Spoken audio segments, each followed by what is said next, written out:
మీకు అందరూ కూడా ఈ న్యాచురల్ ఫార్మర్స్ అందరూ కూడా వాళ్ళు కల్టివేట్ చేసేవాళ్ళే. ఫీల్డ్కి వెళ్ళి చూస్తే మీకు దాని రియాలిటీ తెలుస్తుంది.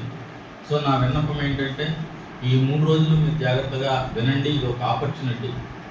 సో మన నాలెడ్జ్ అనేటువంటిది మీరంతా చాలా చిన్న వయసులో ఉన్నారు. నాలెడ్జే మనకి ఎంపవర్మెంట్. సో మిగిలినవన్నీ కాదు. మనం ఎంత నాలెడ్జ్ కనుక మనము అక్వైర్ చేయగలిగితే అంత మనం ముందుకెళ్ళగలం. ఎవరినైనా ఫేస్ చేయగలం. ఏ ఐఆర్ ఆఫీసర్ని ఫేస్ చేయాలన్నా లేకపోతే రైతులను ఫేస్ చేయాలన్నా మనకు నాలెడ్జ్ ఉండాలి. సో ఈ 3 రోజులు మీరు చక్కగా ఈ నాలెడ్జ్ని గెయిన్ చేసుకుని మీరు ఫీల్డ్ లెవెల్లో ఉపయోగించుకోవాల్సిందిగా కోరుతున్నాను. సో ఈ అవకాశం ఇచ్చినటువంటి డిపిఎం గారికి ధన్యవాదాలు తెలియజేస్తున్నాను. క్లోజ్ చేసే ముందుగా ఏంటంటే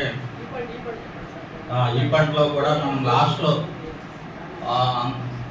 జూన్లోనో జూలైలోనో వస్తే మనం లాస్ట్ ఐ థింక్ అక్టోబర్లో అనుకుని స్టార్ట్ చేసి ఇప్పుడు 6th పొజిషన్కి వచ్చాం. దాంట్లో మీకు అందరికీ కూడా మరొకసారి అభినందనలు.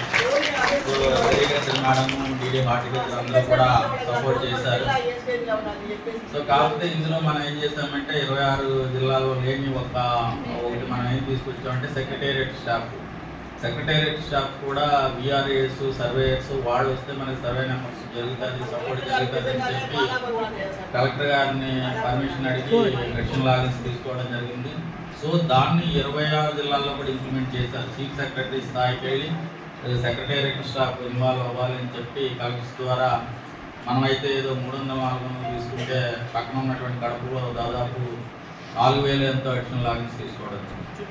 సో ఒక క్రియేషన్ అది మనం చేస్తాం, మిగిలిన ఫాలో అవుతాం.